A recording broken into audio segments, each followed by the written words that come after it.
بسم الله الرحمن الرحيم.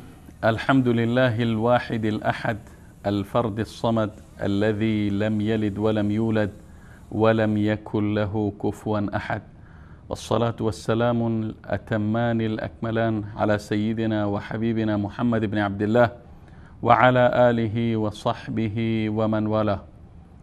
بینندگان گرامی و ارجمند در هر کجایی که هستید و در این لحظات بیننده برنامه خودتان، برنامه بازسازی اندیشه هستید، خدمت یکایک شما سروران و بزرگواران عرض سلام و ادب دارم. امیدوارم که از نعمت صحت و عافیت و تندرستی و شادکامی برخوردار و بهره‌مند بوده باشید.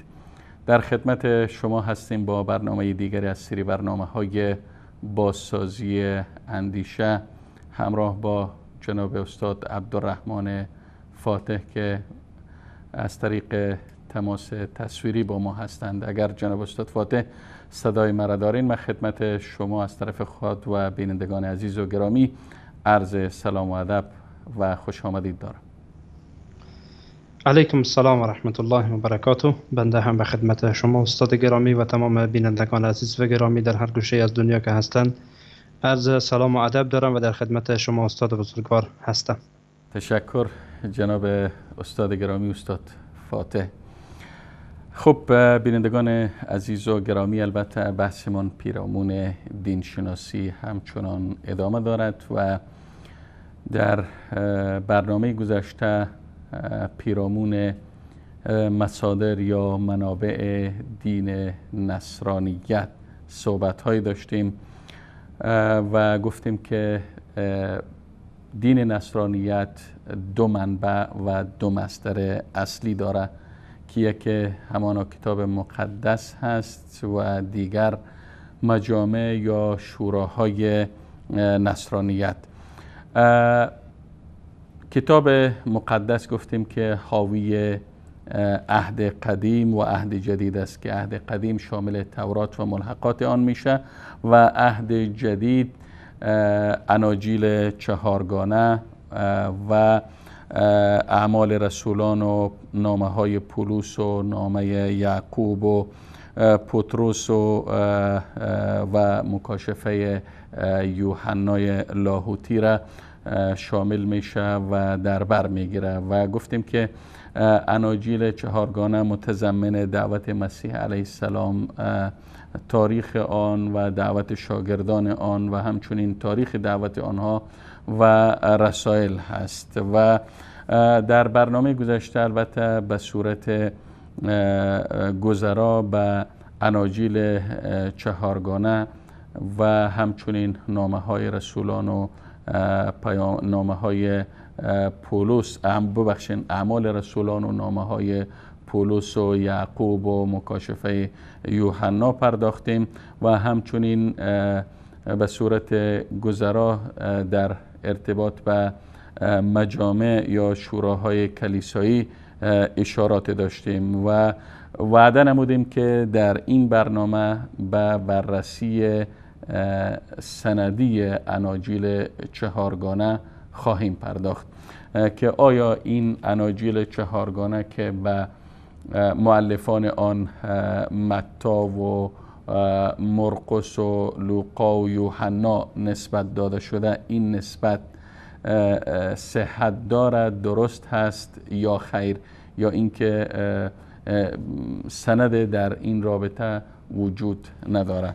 خب اگر از انجیل متی با جناب استاد فاتح شروع کنیم که آیا نسبت این انجیل آنچه که در این انجیل وجود داره به مؤلف آن متی درست هست یا نه، و اگر میشه قبل از آن درباره خود متی اگر توضیحات ارائه بفرمایید. جزاکم الله خیرا جناب استاد عزیز. بله، بدون شک متاسفانه باید بگیم که اناجیل چهارگانه هم از نظر سندی و هم از نظر متنی چنان مشکلاتی داره که غیر قابل جبران هست و جبران آنها بسیار مشکله. اگر قبل از این که وارد بحث اناجیل چهارگانه بشویم و به صورت تفصیل به هر کدام بپردازیم، اجازه بدین که یک مقدمه کوتاه برخی از سوالاتی یا برخی از مسائل را به صورت اجمال به خدمت بینندگان عزیز و گرامی بیان بکنم تا اینکه انشاءالله دریچه‌ای باشه به سوی بحث اصلی ما و دروازه‌ای باشه برای اینکه ما بهتر موضوع را درک بکنیم و بفهمیم که اصل موضوع از چی قرار است. بله. اولا اینکه جناب استاد باید نکته‌ای را تمام بینندگان عزیز و گرامی بفهمند، چی از برادران مسلمان ما و چی از مسیحی ها و نصرانی ها، و آن این که هیچ انجیلی در نزد نصرانی ها وجود نداره که منسوب به سوی عیسی علیه السلام باشه. اگر یادتان باشه ما در برنامه گذشته هم به صورت بسیار کوتاه و فشرده در این مورد یک اشاره کوتاه کردیم که هیچ انجیلی وجود نداره که به عیسی علیه السلام منسوب باشه. دقت کردین جناب استاد؟ بله. بله. انجیلی نیست که به او گفته شده باشه انجیل عیسی مسیح. اگر که امروزه وجود داره روی آن می نویسن که بله انجیل عیسی مسیح، ولی وقتی شما در داخل آن داخل بشین، دقت وقتی انسان بکنه و متوجه بشه میفهمیم که این نه توسط عیسی نوشته شده و نه هم زیر دست عیسی مسیح علیه السلام گذشته شده، بلکه کتاب هایی است که بعد از او حالا برخی از افراد نوشتن که ان شاء الله ما بعداً به شرح حال آن میپردازیم. اولا این موضوع را دوستان عزیز و بزرگوار دقت بکنن که هیچ انجیلی در نزد نصرانی ها امروزه وجود ندارد که منسوب به سوی عیسی علیه السلام باشه و نسبت داده شده به عیسی علیه السلام باشه. اما سوال اینجاست که چرا نیست؟ حالا سوال ما آنچه که از این ما میگیریم اینه که از یک فرد نصرانی و مسیحی که حالا خودش را به عنوان یک فرد محقق میدانه، چرا نیست؟ چرا وجود نداره؟ کجا شده؟ این انجیل عیسی مسیح که حالا از جانب الله به او فرستاده شده یا سخنان خودش بوده، خودش ننوشته، یا به هر حال یکی از شاگردان او ننوشته که پیش او ببره و او تایید بکنه، چرا این نکته وجود نداشته؟ این یک سوال هست. بفرمایید جناب استاد اگر سوال داشتید. ما گفتم جناب استاد اگر بخواهیم در ذهن بیننده این موضوع را اندک نزدیک بکنیم، اگر مثال بتیم فرضاً قرآن کریم به صورت متواتر به ما رسیده، قرآن کریم در زمان حیات رسول الله صلی الله علیه و سلم وقتی از جبرائیل از جانب خدا به رسول الله صلی الله علیه و سلم وحی می‌کردند، کاتبان وحی بودند، این وحی را می‌نوشتند، بعد قرآن جمع آوری شد و به صورت متواتر به ما رسید و سند وجود داره، و همچنین احادیث رسول الله صلی الله علیه و آله و سلم به صورت سندی به ما رسیده است. ما وقتی حدیث را روایت میکنیم میگیم رسول الله صلی الله علیه و سلم فرمودند خیرکم من تعلم القرآن و علمه، میگیم که این حدیث را فلان از فلان از فلان از فلان از فلان روایت کرده تا سند این تا به صحابه و تا به رسول الله صلی الله علیه و سلم میرسه. اما میخوایم بدانیم که آیا وقت میگن انجیل که باید کلام الله باشه که به حضرت عیسی نازل شده باشه، آیا این انجیل نسبت این کلام به حضرت عیسی و به الله متعال درست هست یا نیست؟ آیا سند وجود داره یا نه؟ بدون شک جناب استاد، من میخواستم همین موضوع بگم که بدون شک وجود نداره. اگر وجود می‌داشت حداقل یک انجیلی که منسوب به عیسی علیه السلام می بود باید وجود می داشت. از جهت دیگر وقتی که ما در اناجیل چهارگانه به خصوص امروز مثلا مراجعه میکنیم که 4 انجیل در نزد نصرانی ها و مسیحی ها حالا به هر شکل صلاحیت داره و در نزد آنها مورد اعتبار هست، شما در این 4 انجیل احوال صاحبان این اناجیل را به صورت درست نمیتوانیم که در کتب حالا مسیحیت پیدا بکنین که در مورد اینها حرف زده باشه، از زندگی نامه اینها به صورت تفصیل گفته شده باشه، از دیانت اینها، از عدالت اینها، از ایمانداری اینها حرف زده شده باشه به صورت تفصیل. بله برخی از اینها به صورت کوتاه و فشرده حرفای گفته شده، اما به صورت کلی اگر خواسته باشیم ما موضوع را مورد بررسی قرار بدین، احوال اینها مجهوله، یعنی نامعلومه، مشخص نیست. و از جهت دیگر هیچ سند متصل ما نمیتوانیم که پیدا بکنیم که این اناجیل 4گانه را حتی به صاحبان آنها پیوست بده. این عجیبه جناب استاد. یکی از خصوصیات که امت اسلامی داره اینه که ما مثلا قرآن کریم، احادیث نبوی صلی الله علیه و سلم، اینها همه را ما با سند ثابت میکنیم، با سند درست و صحیح به رسول الله علیه السلام، با سند صحیح و درست قرآن کریم پیوسته برای امت اسلامی رسیده و امت اسلامی آن را فرا گرفتن. اما همین اناجیل 4گانه ای که حالا منسوب به عیسی علیه السلام نیست، حالا به افراد دیگر هست، اولا اینکه احوال این افراد مجهوله، نامعلومه. ثانیاً موضوع دیگه که مطرح میشه اینه که سند متصل وجود نداره که اینها را برای ما ثابت بکنه که حتی همین افرادی که به اونها حالا منسوب شده که این انجیل لوقا هست، مثلا فرد لوقا، آیا با سند ثابت شده که همین حرف را لوقا زده یا نه؟ حالا صرف نظر از این که ما بیایم فرض بکنیم که حالت این فرد معلومه و واضح و آشکاره و عدالت او و دین او و دیانت او واضح و آشکاره، در حالی که چنین نیست که ما بعدا ان شاء الله در این مورد صحبت میکنیم. حرف دیگر اینجاست که جناب استاد چرا از میان اناجیل مختلفی که حالا در واقع بعد از عیسی مسیح علیه السلام به وجود میآید، اناجیل متعدد، اناجیل زیاد، چرا از میان این اناجیل مختلف و متعدد و زیاد که بعضی ها تا 160 انجیل و تا 160 کتاب آن را حساب کردن، چرا 4 تا انتخاب میشه؟ این هم جای سوال هست جناب استاد. شما ببینید اگر در مثلا اصطلاحاتی که در میان متخصصین و پژوهشگران مسیحیت یا نصرانیت وجود داره، ما یک اصطلاحی داریم جناب استاد که به او آپوکریفا میگن. آپوکریفا، این کلمه یونانی است به معنای کذب، دروغ، پوشیده، غیر ظاهر. آپوکریفا برای کتاب‌های اسفاری گفته میشه که غیر قابل اعتباره، به اونها اعتبار داده نشده و تعداد اینها بسیار زیاده جناب استاد.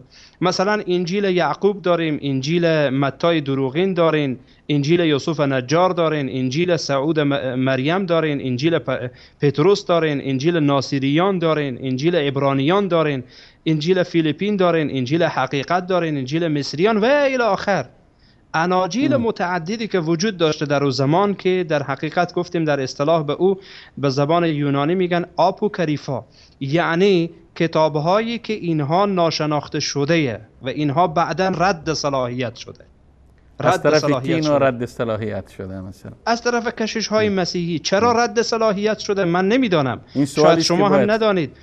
و سوالی که باید کشش ها جواب بدن، چرا رد صلاحیت شده؟ این همه اناجیلی که وجود داشته، هر کدام از اینها ادعا می‌کردن که کلام عیسی مسیح است، کلام الله، حالا چرا اینها همه رد صلاحیت شده؟ چرا؟ و ما گفتیم که چند تا از آنها را به خدمتتان نام گرفتم، تعدادشان بسیار زیاد بوده جناب استاد. و حتی تا به امروز روزانه می‌بینیم که حالا یک انجیلی از یک جای در میآید. مثلا انجیل برنابا، چرا انجیل برنابا به عنوان مثال رد صلاحیت میشه و 4 انجیل دیگه و انجیل یوحنا مثلا باقی میمانه؟ چون یکی مثلا میای عیسی مسیح را به عنوان فرزند خدا نعوذ بالله معرفی میکنه مثل انجیل یوحنا، یا خدا او را صفت الوهیت به او میده. یک انجیل دیگه انجیل برنامه به خالف او میگه نه اصلا عیسی مسیح پیامبر خدا بوده، فرزند خدا نبوده و از این قبیل حرفا.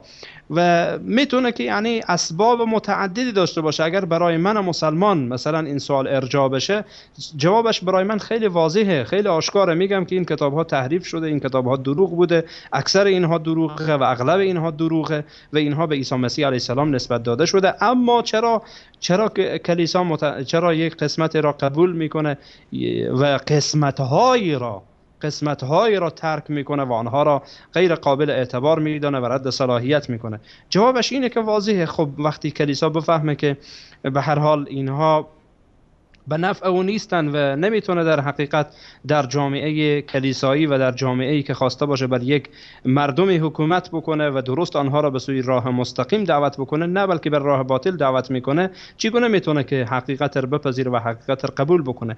و این همه اناجیل متاسفانه همه رد صلاحیت میشه، 4 تا باقی میمونه. سوال ما اینجاست که چرا این 4 تا باقی میمونه؟ دقیقاً جناب استاد، اگر باز هم بخوایم که این مسئله را در ذهن بیننده باز هم نزدیک کنیم و قریب کنیم، به کار آخوندهای رافضی میمانه که امروز بسیاری از اعمال و کردار و افعال حضرت علی رضی الله تعالی عنه را که آنها را که آن جناب را به عنوان خدا هم بعضشان میشناسند، بسیاری از کلام مثلا بحث نمازهای پنجگانه مثلا در نهج البلاغه آمده، چرا این را مخفی میکنن؟ به خاطر اینکه به نفعشان نیست، بازارشان کساد میشه. متاسفانه جناب استاد این فکره و این اندیشه، یعنی اندیشه پنهانکاری، همیشه در میان فرق باطل وجود داشته و وجود داره متاسفانه. و موضوع دیگری که جناب استاد، نکته دیگری که میخوام مطرح بکنم اینه که حالا از میان این 4 انجیلی که حالا به رسمیت شناخته شده و همه این اناجیل سلب صلاحیت شده، به صورت دقیق و مشخص واضح نیست که چی زمان این 4 تا به عنوان کتاب‌های رسمی و معتمد شناخته شده. بله درسته گمان زنی ها هست، اما به صورت دقیق و به صورت واضح و آشکار که چی زمانی این 4 تا به عنوان کتاب‌های واقعی و به عنوان کتاب‌هایی که حالا مسیحیت و نصرانیت به اونها اعتماد داره شناخته شده و بقیه رد شده. این هم جناب استاد مشخص نیست. یعنی شما در یک وادی سرگردان مسیحیت و نصرانیت را میبینین که به سر میبره، در یک وادی که خودشان هم نمیفهمن چیکار میکنن، چرا این رد شد، چرا از 160 تا به عنوان مثال 4 تا انتخاب شد، چرا از این 4 تا چی زمان انتخاب شد و چرا انتخاب شد. اینها حرفایی که جناب استاد نیاز داره که بالای اینها دقت صورت بگیره. حالا ما میگیم همین 4 تایی که کلیسا به عنوان کتاب‌های رسمی به رسمیت شناخته و اینها را سلب صلاحیت نکرده، بلکه به اینها صلاحیت داده و گفته اینها میتواند که به عنوان کتاب آسمانی باشه یا میتواند به عنوان کتاب‌هایی باشه که زندگی عیسی مسیح را مورد بررسی قرار بده و در مورد آن صحبت بکنه. و به صورت کلی جناب استاد اگر خواسته باشیم این 4 انجیلی که مثلا امروز در دسترس مسیحیت و نصرانیت هست، با وجودی که ما سوالاتی پیرامون این داریم که چرا این 4 تا به عنوان رسمی شناخته شده و بقیه رد شده، حالا اینها را که ما قبول بکنیم، این 4 تا جناب استاد به صورت کلی انجیل متی هست، انجیل مرقس هست، انجیل لوقا و انجیل یوحنا. این 4 تا جناب استاد به صورت کلی پیرامون زندگی نامه عیسی مسیح صحبت میکنه. حالا عزیزی که میخواد که بفهمه واقعا این کلام خداست یا نیست، کلام الله هست یا نیست، فقط کافیه که این 4 انجیل را بگذاره روبروی خود و بخونه، ببینه که بیشتر به کتاب داستان شبیه هست. غیر از این که حالا کتاب الله باشه و سخن الله باشه، بیشتر شباهتی به داستانها داره، به داستان سرایی داره، بیشتر از زندگی نامه عیسی مسیح صحبت میکنه. از 4 تا به صورت کلی اگر خواسته باشیم صحبت بکنیم، چگونه عیسی مسیح به دنیا آمد و چگونه به هر حال دعوت کرد و چگونه به تعبیر اونها به صلیب کشیده شد. حتی در انجیل یوحنا میبینیم که صراحت کامل داره نعوذ بالله به الوهیت عیسی مسیح و صراحت کامل داره به این که عیسی مسیح نعوذ بالله فرزند خدا بوده و سخنانی از این قبیل که انشاءالله بعدا ما در این مورد به صورت تفصیل صحبت میکنیم. خب استاد فاطر گرامی، اگر شروع کنیم از انجیل متی که آیا نسبت این انجیل به متی درست هست یا نه؟ اولا جناب استاد باید بفهمیم که خود همین متی کی بوده و از کجا بوده و چی کاره هست. اصلا جناب استاد خود متی شرح حال در مورد آن به صورت تفصیل در خدمت به هر حال خود مسیحیت حتی نصرانیت وجود نداره، در نزدشان وجود نداره که این متی چی کاره بوده که به صورت تفصیل در مورد این حرف بزنه، به صورت تفصیل در مورد آن سخن بگه که این کی بوده و چی کاره بوده. فقط به صورت کوتاه جناب استاد میاد یک اشاره میکنه و به هر حال میگذره و خیلی راحت میبینین که متاسفانه این در میان اینها وجود داره که خیلی راحت میان یک چیز نسبت میدن، اما نسبت نمیتونه درد دوا بکنه تا زمانی که ما نتونیم در حقیقت آن را به صورت واضح و آشکار آن را ثبوت برسانیم. حالا در انجیل متی جناب استاد، انجیل متی اولا خودش، انجیل متی از طولانی ترین اناجیل و از نظر ترتیب اناجیل چهارگانه اولین انجیل هست، انجیل متی، و دارای 28 باب که ما در برنامه گذشته هم به صورت گذرا به این مورد اشاره کردیم.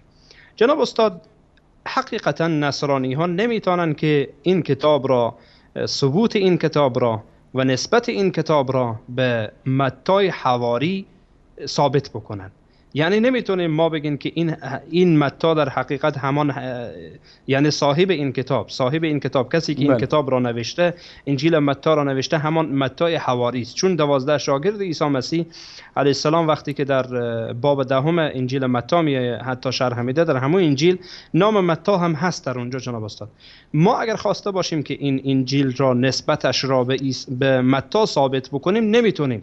ما خب هیچ، حتی خود اونها هم نمیتونن این کار را انجام بدن. خود نصرانی ها هم به صورت واضح و شفاف اولا در مورد خود این فرد، در مورد عدالت او، دیانت او و در خیلی از مسائل دیگه حرفی برای گفتن ندارن که هیچ، حتی نمیتونن که این نسبت این کتاب را به متی ثابت بکنن که ثبوت واقعی داشته باشه و ثبوتی داشته باشه که به هر حال شکی باقی نمانه و حرفی باقی نمانه.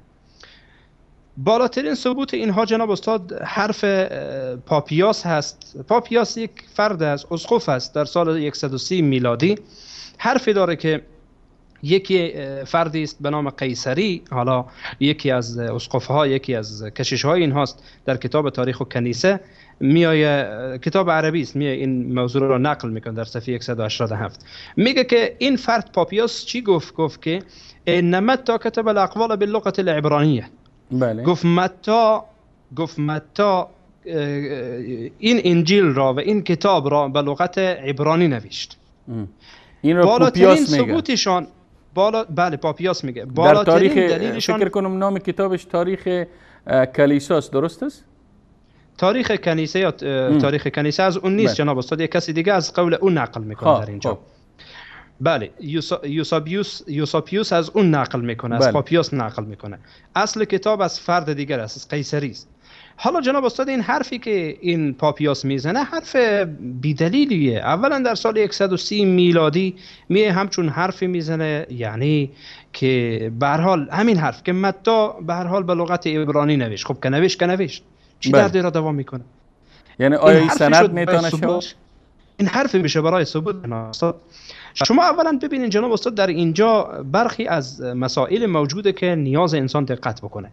اولا این پاپیاس گفت که به هر حال متی اقوال و گفته ها را به لغت عبرانی می نوشت. خیلی خوب. حالا از کجا ثبوت میکنین، از کجا ثابت میکنین که تشابه اسمایی که به خصوص در اون زمان وجود داشته، تشابه اسما، حالا از کجا ما میدانیم که این متی همون متی حواری است؟ یک سوال جناب استاد. بله. از کجا شما ثابت میکنین که این متی همان متی حواری است؟ این یک سوال. موضوع بعدی اینه که جناب استاد وقتی پاپیاس میایه از اون نقل میشه، مثلا در همین کتاب تاریخ کنیسه وقتی میایه از این فرد، از پاپیاس میایه نقل میکنه، میگه این فردی بود که بدون تحری، بدون اینکه به هر حال تحقیق بکنه و بررسی بکنه، قول هر کس را میگرفت بدون خواستن سند و بدون خواستن مدرک، آن را در نقل میکرد و آن را مینوشت. یعنی فرد کاملا عجیبی بود، هر کس هر چی میگفت مینوشت، میگفت. حتی خود همین صاحب کتاب قیصری، خود صاحب کتاب تاریخ کنیسه همین حرف را میزنه در مورد پاپیاس. یعنی اصلا او را جرح میکنه، به تعبیر ما مسلمان ها او را جرح میکنه که چنین عادتی داشت، چنین عادت بدی داشته. خب خودش هم میگه قدرت تمیز را نداشته، این پاپیاس خودش هم قدرت تمیز را نداشته. چگونه امکان داره که جناب استاد شهادت همچون فردی که عدالت او زیر سوال میره، آدم مجروحی و آدمی که خودش قدرت تمیز نداره، هر کس هر حرفی میایه میگیره قبول میکنه، چگونه میتونه که شهادت همچون حرفی، همچون فرد جناب استاد نسبت به این که این کتاب الله هست یا نیست بیای قابل قبول باشه؟ غیر ممکنه. و از جهت دیگه جناب استاد ما گفتیم در سال 130 میلادی است.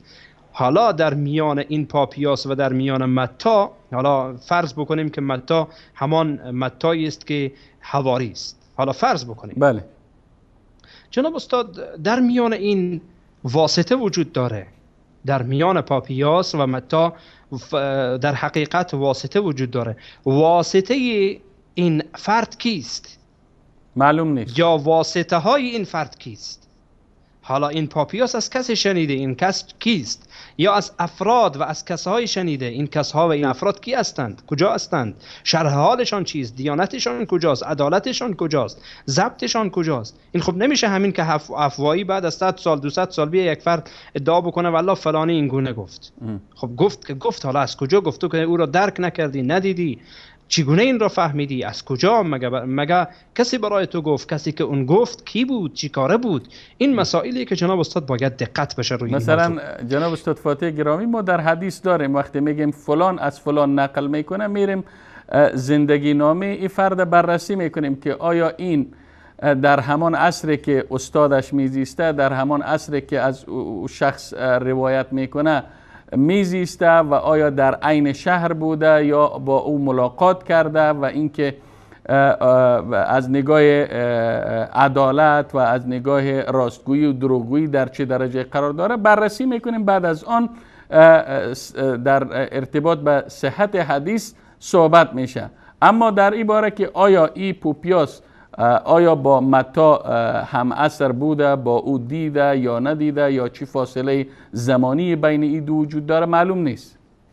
معلوم نیست، کاملا مجهول جناب استاد.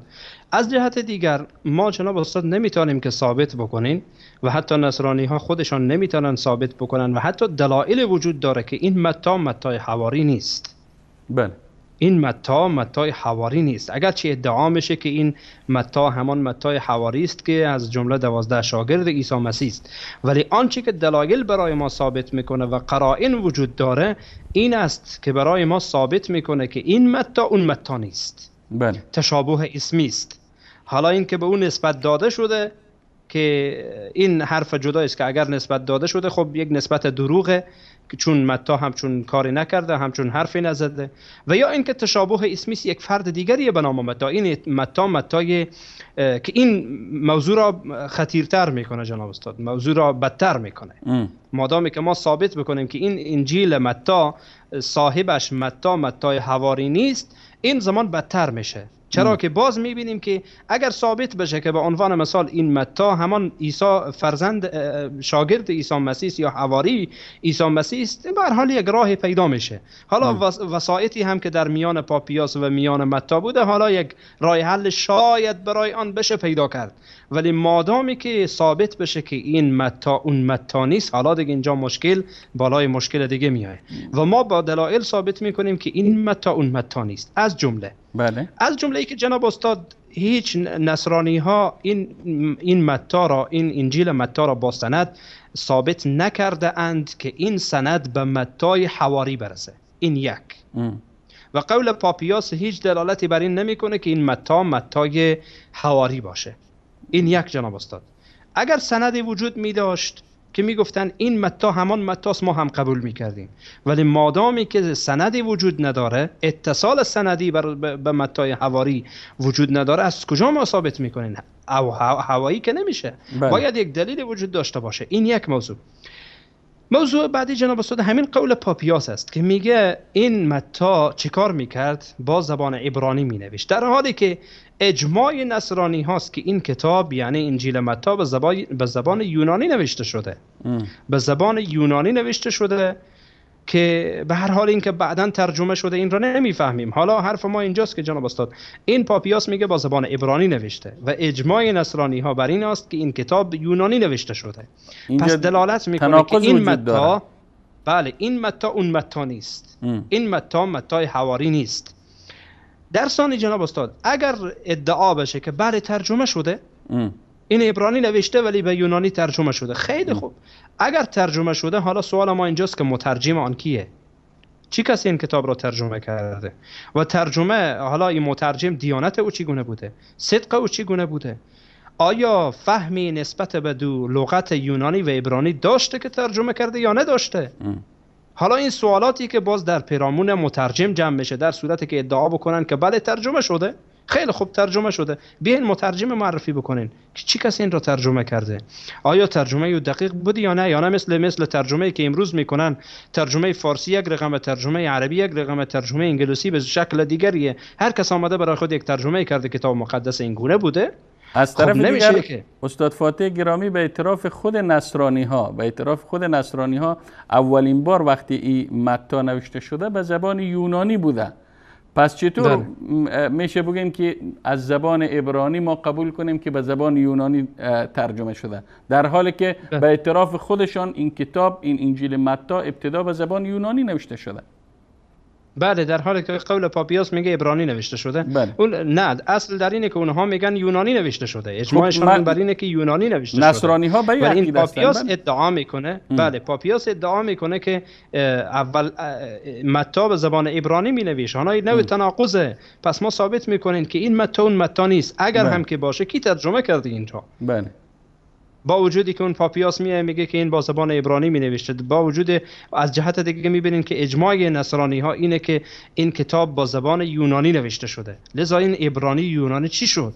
اگر کسی ترجمه کرده از عبرانی متی به اعتراف پاپیاس، خب چی کسی ترجمه کرده؟ از جهت دیگر جناب استاد، جالبه که بیشتر از متخصصین و کسانی که حالا حرفی برای کتاب مقدس دارن میگن که بیشترین اعتماد صاحب این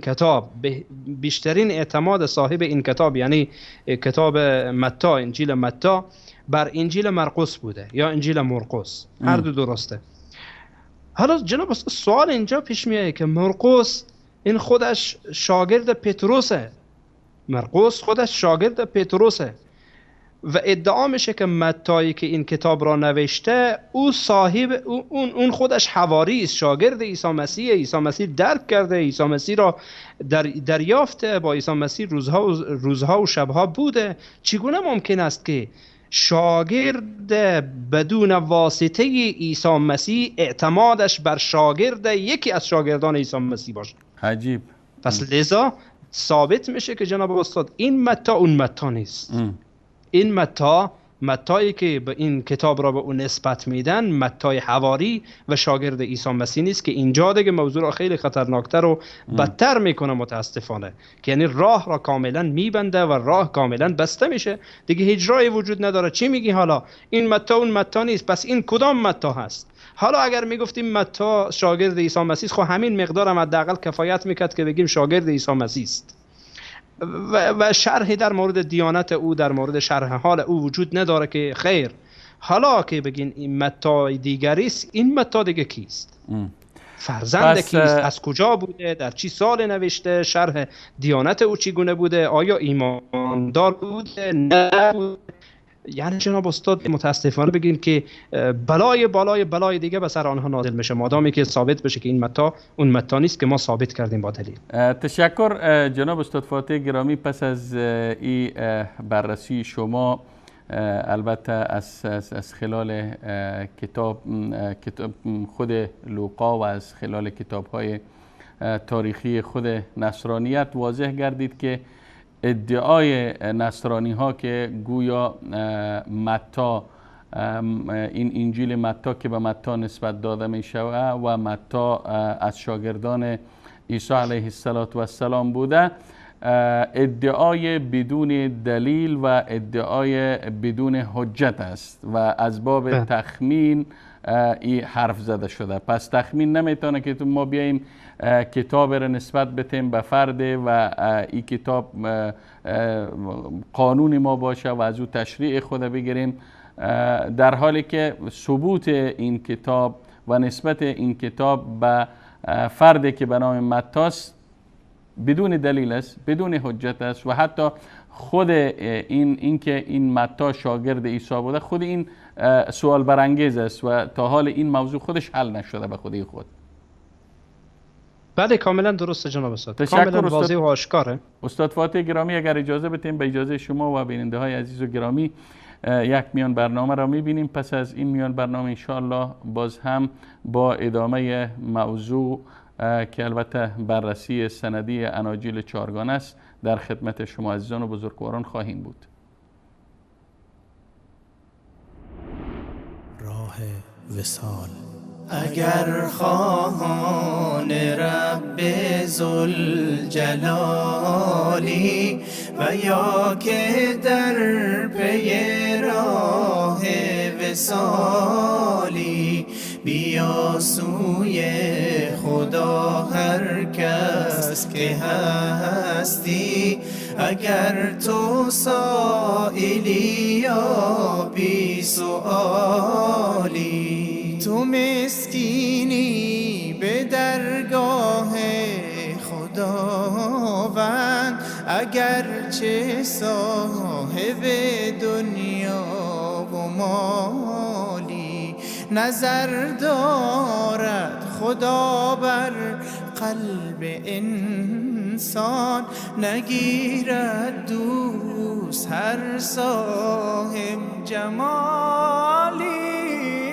اگر خواهان رب ذوالجلالی و یا که در پی راه وصالی، بیا سوی خدا هر کس که هستی.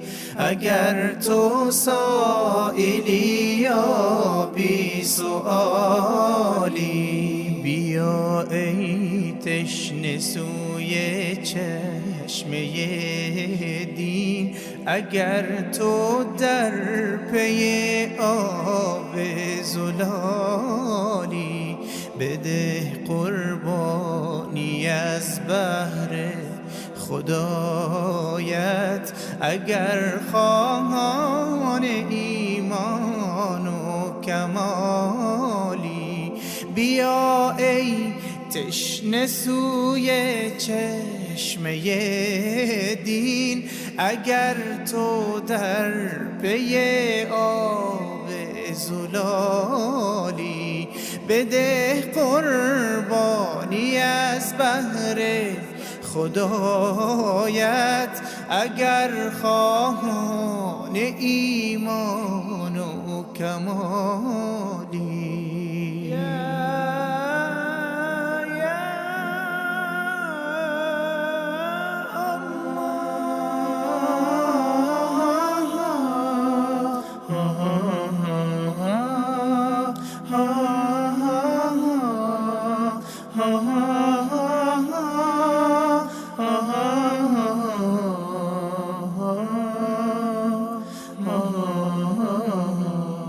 اگر خواهان رب ذوالجلالی و یا که در پی راه وصالی، بیا سوی خدا هر کس که هستی.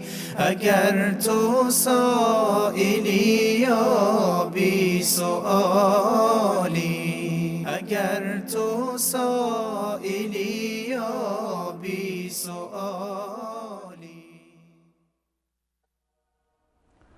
خب بینندگان عزیز و گرامی، با عرض سلام مجدد و دوباره در خدمت شما هستیم و قبل از میان برنامه به بررسی سندی انجیل متی پرداختیم و ثابت شد که ادعای نصرانی ها در مورد اینکه کاتب و نویسنده انجیل متی همان متی حواری است، گفتیم آری از حقیقت است و هیچ دلیلی در این مورد ندارند. حالا جناب استاد فاتح سوال میکنیم در ارتباط و انجیل مرقس که آیا نسبت انجیل مرقس به مرقس ثابت هست یا نیست و تا چه حد حقیقت دارد. از خلال بررسی سندی این موضوع را روشن کنم. جناب استاد حقیقتا اولا خود مرقس یا مرقس هر دو درسته. این فردی که در حقیقت یکی از پیروان حواریونه، بله. اسمش یوحناست و لقبش مرقسه یا مرقس و انجیلش که حالا این را نوشته، به تعبیر خودشان شرح حال عیسی مسیح را نوشته، دومین انجیل از نظر ترتیبی که در عهد جدید وجود داره و کوچکترین انجیل هم هست که دارای 16 بابه.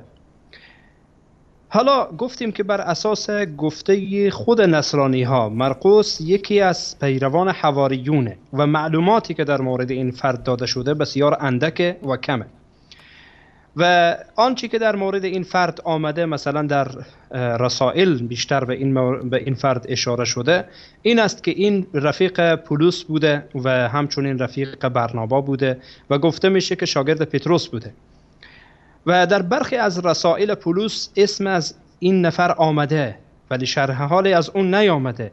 از جمله نامه هایی که پولس فرستاده مثلا به سوی کولوسی مثلا فرستاده فصل یا باب 4 آیت 10 یا فقره 10 و همچنین نامه دوم تیموتائوس در اونجا هم در باب 4 فقره 11 و همچنین نامه‌ای که به سوی فیلمون فرستاده آیت 24 که در اونجا نام به هر حال این مرقس را میگیره و میگه اینها از جمله دوستا و رفقای ما هستند و برای شما مردم سلام میرسانند.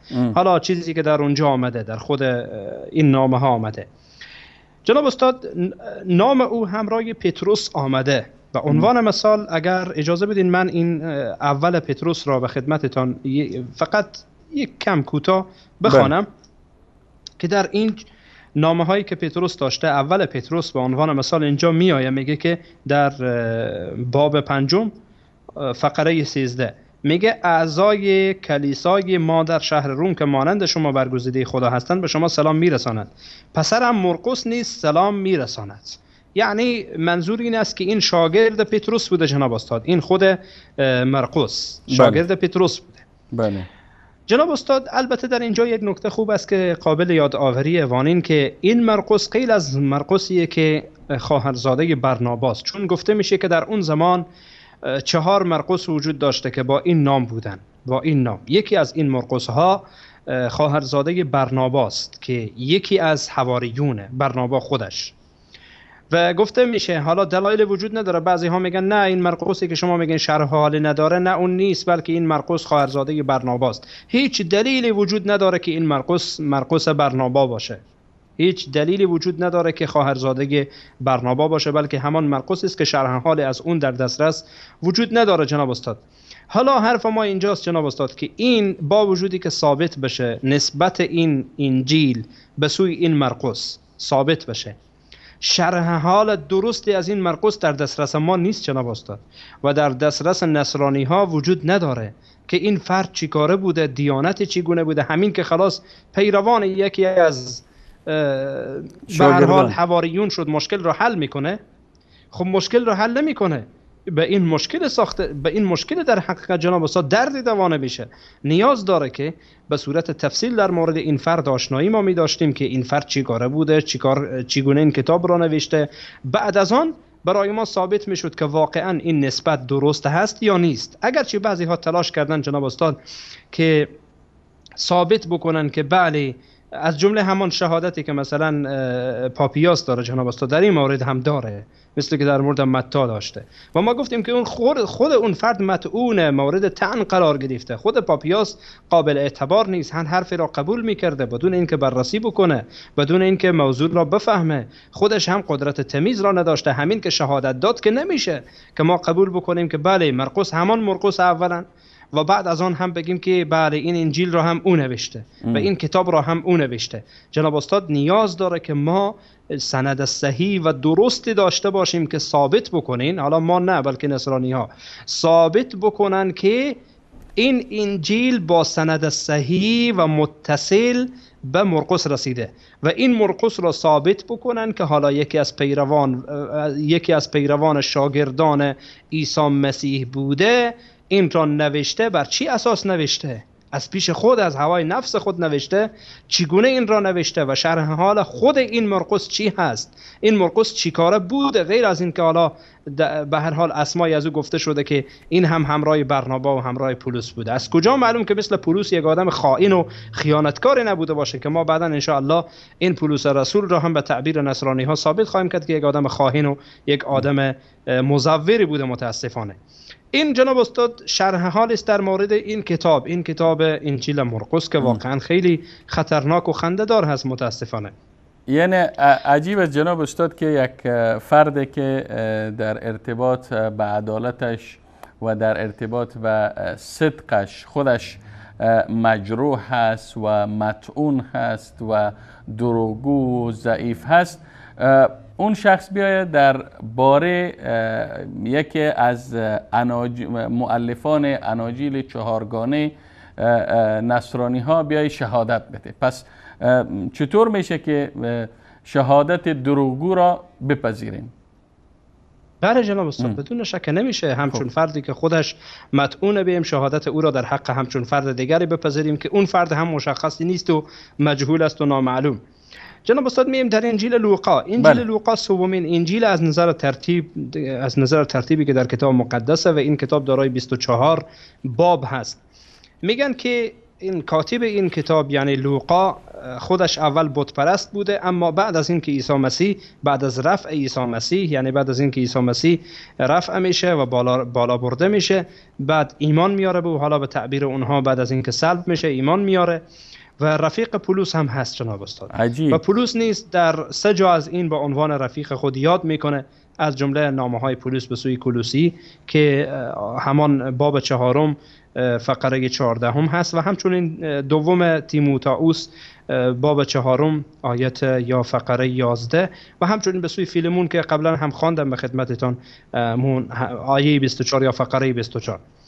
جناب استاد در نزد نصرانی ها خبر دقیقی از لوقا در دست نیه، فقط آنچه که اسمش در نامه های پولس آمده، یعنی به صورت واضح و به صورت شفاف در مورد لوقا شرح حالی نیست که این فرد چگونه بوده، عدالت این چگونه بوده، دیانت آن چگونه بوده. به عنوان یک فرد مجهول خب نمیشه با تعریفی حالا که نامش چون در نامه های پولس آمده خلاص ما قبول بکنیم که این لوقا یک فرد خوبی بوده و عدالتش کلا ثابت بشه و دیانتش ثابت بشه و همه حرفایش ثابت بشه. باز همه اینجا مطرح میکنم که از کجا معلوم که این هم مثل پولس یک آدم خائن نبوده باشه که به دین مسیح عیسی مسیح علیه السلام ضربه وارد کرده باشه همچنان که این فرد کرد.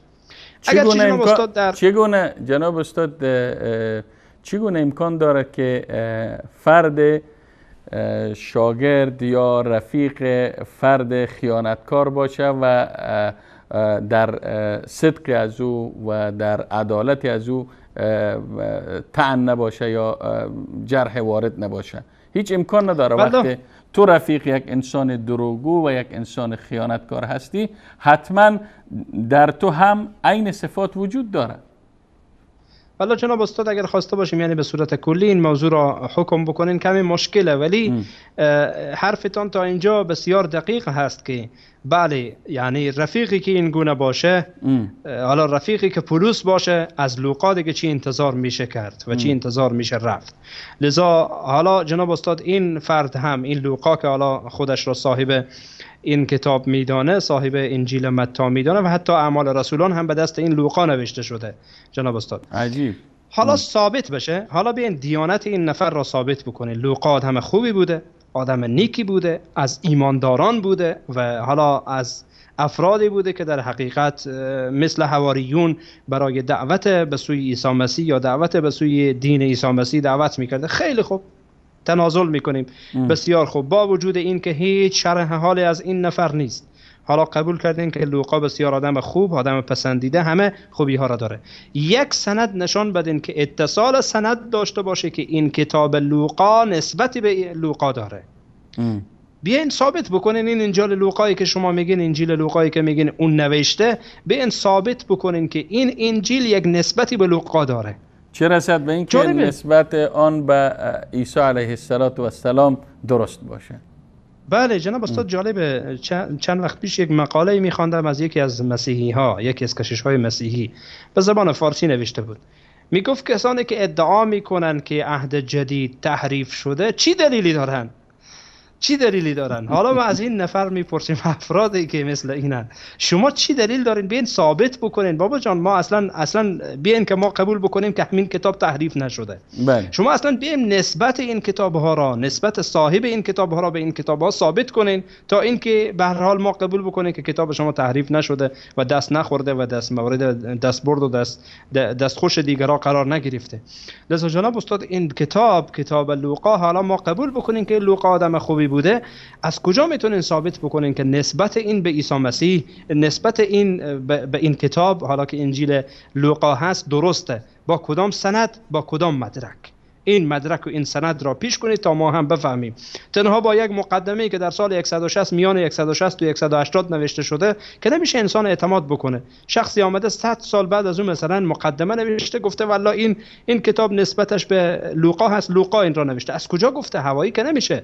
حالا باید یک سندی وجود داشته باشه، یک مدرکی وجود داشته باشه، با اتصال سند برای ما ثابت بشه که بله، حالا ما قبول بکنیم که عدالت داشته، آدم خوبی بوده، دیانتش همه چیزش درست بوده. حالا نسبت این کتاب به این لوقا درست هست یا نیست، این خودش جناب استاد جای سواله که نیاز داره سند و مدرک صحیح و درست ارائه بشه تا اینکه جهان اسلام و جهان بشریت آن را قبول بکنه که بله واقعا این کتابی است که به هر حال به عیسی، به لوقا به هر حال نسبتش درسته. خب جناب استاد، میرم سراغ انجیل بعدی که انجیل یوحناست و 4مین انجیل است. میخواستن چیزی بگیم، بفرمایید. بله جناب استاد، میخواستم منم برم موضوع بعدی که همان انجیل یوحناست.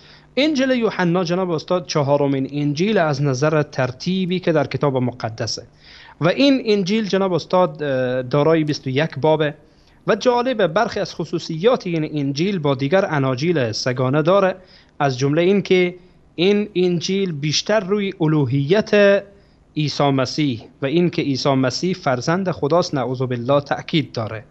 و جالبه که این الوهیت و فرزند بودن عیسی مسیح را بیشتر از باب فلسفه ثابت میکنه به تعبیر خودش و روی این مسائل ترکیز داره جناب استاد. اما جناب استاد، ما بعد از این که تفتیش میکنیم، بعد از این که مورد بررسی قرار میدیم موضوع را، میبینیم که نگارنده این کتاب و کسی که این کتاب را نوشته آیا واقعا همان یوحنای حواری است یا این که یوحنای دیگری است؟ حالا جناب استاد، ما با دلایل ثابت میکنیم که این انجیل توسط یوحنای حواری نوشته نشده، بلکه فرد دیگری است که حالا به هر حال از دروغ نام یک یوحنا نوشتند، یا این که واقعا یوحنایی بوده که غیر از این یوحناست. از جمله دلایلی که جناب استاد ما داریم بر این موضوع این است که پولیکارپوس شاگرد یوحناست. این فرد جناب استاد هیچ ذکری و هیچ یادی از این نمیکنه که استادم یوحنا کتاب نوشته و یا انجیل نوشته. جناب استاد، مگر امکان داره که یک شاگرد به نزد استادش درس بخوانه و از کتابش آگاه نباشه؟ کتاب اون هم مثل انجیل، این سوال است جناب اون هم استاد یوحنا شاگرد و حواری عیسی مسیحه و این شاگردش در نزد اوست ولی نمیفهمه و خبر نداره که استادش که شاگرد عیسی مسیح است شرح حال استادش که عیسی مسیح را نوشته. مگر امکان داره همچون چیزی؟ اگر می بود حتما باید این شاگرد ذکری از آن میکرد و یادی از آن میکرد که استادم همچون کتابی به نام انجیل یوحنا نوشته. این سوال است استاد فاتح گرامی که باید از آنانی که مسیحی هستند یا به تعبیر دیگر نصرانی هستند به اونها ارجاع شود، از اونها پرسیده شود که شما چگونه به کتابی باور دارین، به نوشته های معتقد هستین که صاحب نوشته ها اصلا معلوم نیست، یا اینکه نسبت این کتاب ها به افرادی که گفته میشن نوشته اند ثابت نشده و هیچ ثبوت نداره و حتی نزدیکترین افرادی که میگن شاگردانشان هستند اونها هم از استادان خود و از اینکه استادشان چه نوشته اطلاعی ندارن. بله جناب استاد، از جهت دیگه مثلا بیاین دومین موضوع و دومین نکته‌ای که مطرح بکنین اینه که این کتاب مملو از مصطلحات فلسفیه، با وجودی که در شرح حال یوحنا، این یوحنایی که شاگرد عیسی مسیح است یا حواری است، گفته میشه که این فرد صیاد بوده. مگر ممکنه که همچون مصطلحات فلسفی را یک فردی بگه که اصلا از علم و از خیلی از مسائل دوره؟ غیر ممکنه جناب استاد. غیر ممکنه که این فرد صیاد یوحنای حواری آن یوحنایی باشه که این کلمات فلسفی را در این کتاب جمع کرده. غیر از آن جناب استاد، نصرانی های اولی نسبت این انجیل را به یوحنا منکر بودند. حتی جناب استاد جالبه که در قرن 19 اعتراضات برمیخیزه بر این که این کتاب مزوره و دروغه. این کتاب مزوره و دروغه و نسبتی به عیسی، نسبتی به یوحنای حواری نداره.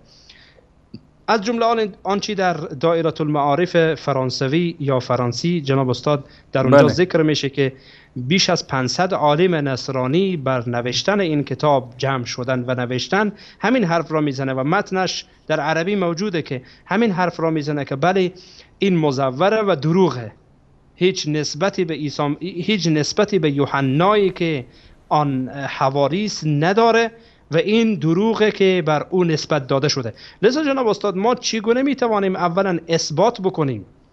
اولا با وجودی که ما دلایل را گفتیم که این یوحنا غیر از اون یوحناست، حالا ثابت بکنیم که این یوحنا، حالا فرض بکنیم بالفرض که این یوحنا همان یوحنای حواری است، با کدام سند، با کدام اتصال سند، با کدام مدرک قوی و صحیح ثابت میکنیم که این در حقیقت نسبت این کتاب را به همان یوحنا ثابت بکنیم؟ از کجا؟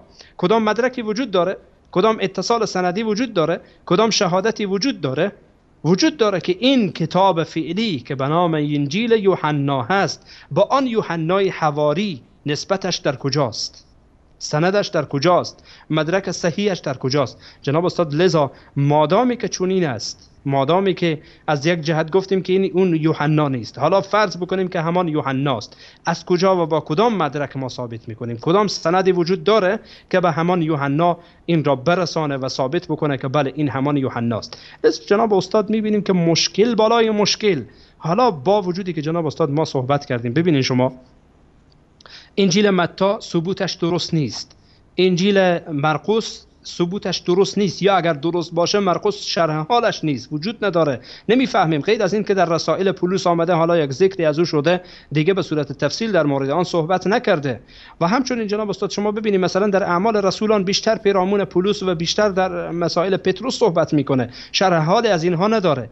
جناب استاد بعد از آن میان انجیل لوقا هم میبینیم که مشکل بالای مشکل دیگر هست که نمیتونه آن را ثابت بکنه که با سند صحیح ثابت بشه که این واقعا همان لوقاست و این واقعا لوقا چیکاره هست و از کجا هست و این مسائلی که در موردش مطرح میشه. یوحنا هم میبینیم که انجیل یوحنا هم که بدتر از همه است، که حالا خیلی از خرافاتی هم در آن وجود داره که خیر، حالا میبینیم که این یوحنا آن یوحنای حواری نیست، اگر هست سندی وجود نداره. چگونه جناب استاد ما میتوانیم حکم بکنیم که این اناجیل چهارگانه، با وجودی که خیلی از سوالات هست که ما در این برنامه سوالات زیادی از مقدمه تا حالا مطرح میکنیم، کلام الله باشه و یا نسبتش به عیسی مسیح باشه؟ چگونه میتوانیم حکم بکنیم در همچون موردی؟ تشکر جناب استاد گرامی، استاد عبدالرحمن فاتح عزیز که در این برنامه باز هم همراه با ما و بیننده های عزیز و گرامی ما بودین و به بررسی سندی اناجیل چهارگانه، انجیل متی و لوقا و مرقس و یوحنا پرداختین. امیدواریم که در برنامه بعدی نیز ما را همراهی بفرمایید و انشاءالله در برنامه بعدی به بررسی متن این اناجیل خواهیم پرداخت. جناب استاد فاتح گرامی، شما را تا برنامه دیگر به الله متعال می سپارم. خب بینندگان عزیز و گرامی، از خلال بررسی سندی که طی این برنامه صورت گرفت، واضح گردید که هیچ سند و مدرک حسابی که نسبت این اناجیل را به نویسندگان آن ثابت کند وجود ندارد و قضاوت و حکم را به شما محول میکنیم که شما حکم کنین، شما قضاوت کنین که چگونه امکان داره و کدام عقل و منطق سلیم این را میپذیره که ما به کتاب‌های باور داشته باشیم، به کتاب‌های معتقد باشیم و آن را قانون و چراغ راه خود برای رسیدن به سوی رضایت پروردگار قرار بدیم، در حالی که هیچ سند حسابی و هیچ شواهد تاریخی در رابطه به ثبوت آن حتی به خود نویسندگان آن وجود ندارد. تا برنامه دیگر و دیدار دیگر همه شما عزیزان را به پناه الله متعال می سپارم و السلام علیکم و رحمت الله تعالی و برکاته.